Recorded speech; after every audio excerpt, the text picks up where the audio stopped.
the first question. In the age of competing resources, how do Black archives and research centers prove their worth? And just want a little poll of the room.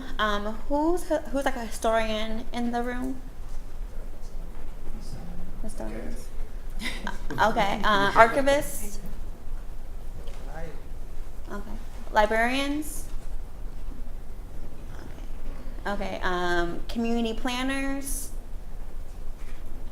Okay. Artists. Okay. All four? All four? Yeah. Is it author? Other. What are you? What do you consider yourself? Anthropologist. Anthropologist. Okay. Academics. Humanities researcher. Okay. But well, I want to do like we can see who's in the room and who has a buy-in, to these repositories, and that people just think it's always just historians that come into archives and libraries and our research centers. But knowing that we have a cross-discipline approach to archives research, I think it's important to know that now. Thank you. So, given that, does anyone have a question or response to question 1? Or about anything else on the board about benefits? Yes. So the first for one, and this kind of may answer a few. So until maybe about late July, I was actually working at the Black Film Center Archives at Indiana University, and it kind of got around with some of the things that were going on there. They had some budget cuts that went to them, and they also had a journal known as the Black Camera. The Black Camera was really important because the founder, first of all, she started that center just from collecting films related that she was using for her classes. Then it turned into the center known as the Black Film Center Archives. And she started the Black Camera as a newsletter.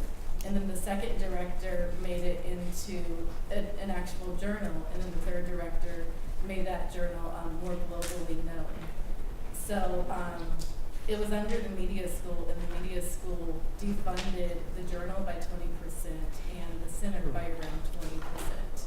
So it was a big loss, and that director felt concerned about, since his reappointment was up, about continuing to be the director under those conditions. He felt like he couldn't really support that. And that was just a huge step for someone to say, I'm walking away from this prestigious institution because I don't want to accept this. And he had a letter kind of going more into detail about what happened.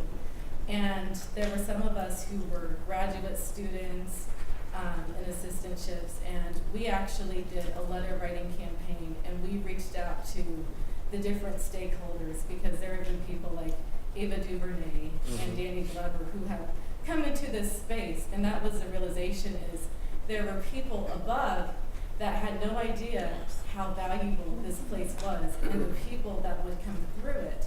And for me, it was especially inspiring to see all these Black women filmmakers that would come through that space and talk about we can't do our work if we don't have people preserving the archives. So to get them to sign our petitions and then also to write letters about the importance of it actually pressured the dean to say, oh, we got to get a new director in here soon, because it didn't seem like there was a big rush to even get someone to take over.